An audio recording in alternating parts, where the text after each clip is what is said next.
True और false. Mount Everest पृथ्वी के केंद्र से मापी गई पृथ्वी की सबसे ऊंची पर्वत चोटी है।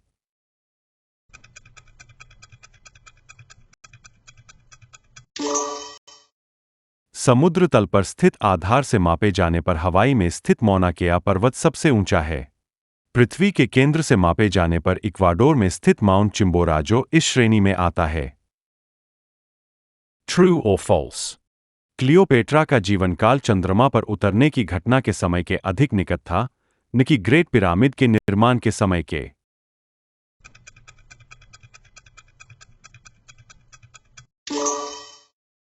क्लियोपेट्रा लगभग 30 ईसा पूर्व में रहती थी, जो पिरामिडों के निर्माण 2560 ईसा पूर्व के लगभग 2500 साल बाद, लेकिन चंद्रमा पर उतरने 1969 से केवल 2000 साल पहले का समय है। ट्रू और फॉल्स।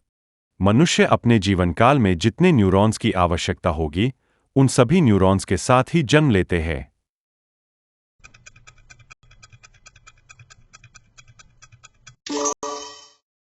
मस्तिष्क जीवन भर नए न्यूरॉन्स उत्पन्न करता है। इस प्रक्रिया को न्यूरोजेनेसिस कहा जाता है, विशेष रूप से हिप्पोकैम्पस में। ट्रू और फॉल्स। प्रशांत महासागर पृथ्वी के सभी भूभागों के कुल क्षेत्रफल से भी बड़ा है।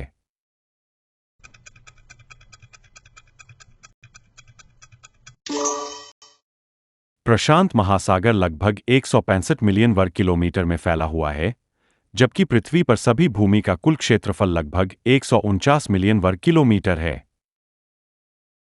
ट्रू और फॉल्स। शार्क पेड़ों से भी पुरानी है।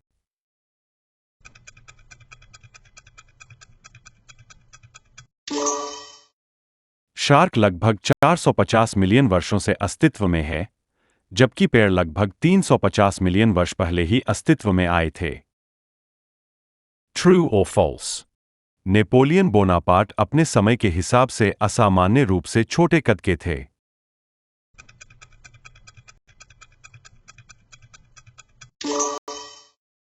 नेपोलियन की लंबाई लगभग 5'7" 170 सेंटीमीटर थी, जो उस युग के फ्रांसीसी पुरुषों के लिए औसत या उससे थोड़ी अधिक थी।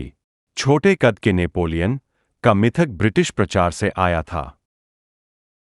ट्रू और फॉल्स।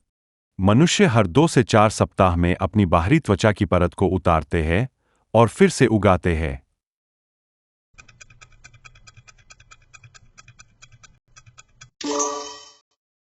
त्वचा की सबसे बाहरी परत लगभग हर 27 दिनों में पूरी तरह से नवीनीकृत हो जाती है। ट्रू और फॉल्स। शुक्र ग्रह पर एक दिन 1 वर्ष से भी लंबा होता है।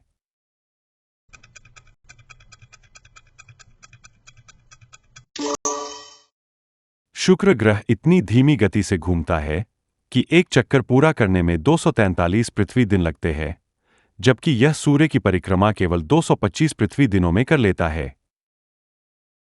ट्रू और फॉल्स।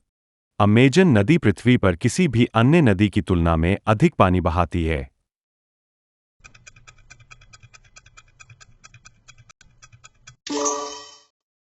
अमेजन वन विश्व के महासागरों में बहने वाले कुल मीठे पानी का लगभग 20% हिस्सा बहाता है। ट्रू और फॉल्स। कांच एक ऐसा तरल पदार्थ है जो बहुत धीरे धीरे बहता है।